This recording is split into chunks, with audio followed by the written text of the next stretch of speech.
Hi people, it's Archivist here, coming at you with the weekly roundup, where I cover 3 random gaming stories from the past week. Good news fellow LEGO fans, LEGO Batman 3 Beyond Gotham is on its way. The recent announcement came with a great trailer and I strongly advise checking it out. In this installment, Batman will yet again join forces with the DC heroes in order to defeat Brainiac.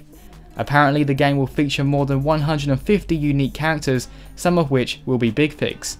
LEGO Batman 3 Beyond Gotham is set to release this autumn on Xbox One, Xbox 360, PlayStation 4, PlayStation 3, Wii U, PlayStation Vita, 3DS and PC. It's here, finally. Watch Dogs, after much anticipation, has finally arrived, but could it possibly live up to the enormous hype behind it? In some respects yes, and in others no. First of all, it's important that I address the graphics. Please keep in mind this is the PC version of the game. Now while I would by no means call Watch Dogs stunning, it is very good looking for an open world game. What's more is that Chicago is very large and highly interactive, you might even argue more so than Los Santos. So while the visuals are actually quite impressive for an open world game, there are, at the moment, some pretty nasty technical issues. Although I was able to get a decent frame rate on the higher settings, I experienced constant frame skipping while driving. After tweaking the settings, I found that lowering the texture detail was the only solution that addressed the stuttering directly. I really hope the developers know about the technical issue because at the moment the game is not well optimised. It's worth mentioning that after reading several forum posts, it seems that a lot of PC users are suffering from the same problem. Moving on though, the story in Watch Dogs is rather interesting. I found most of the characters entertaining to listen to, especially Aiden. Some might call the revenge-based storyline generic, but it does a good job of providing Aiden with a strong motivation.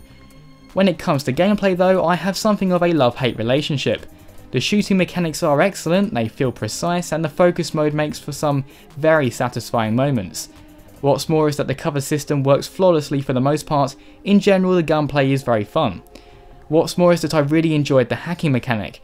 At the press of a button you can confuse traffic, burst pipes, stop trains, explode transformers, raise bridges and much more.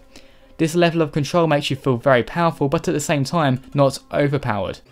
However, I do have a big problem with the driving. Personally, I don't think the cars handled very well and there was never any sense of weight to them. On the bright side, cars are very easy to drive, however it just doesn't feel that satisfying. In conclusion, although Watch Dogs is a great game, it's by no means perfect. There are a few technical issues that need ironing out, but ultimately, Watch Dogs is very fun to play.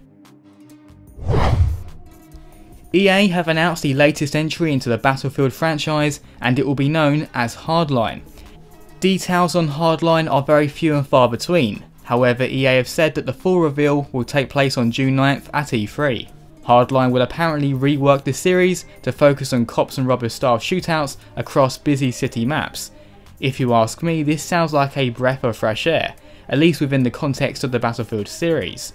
The game will feature a Thieves faction and a SWAT faction.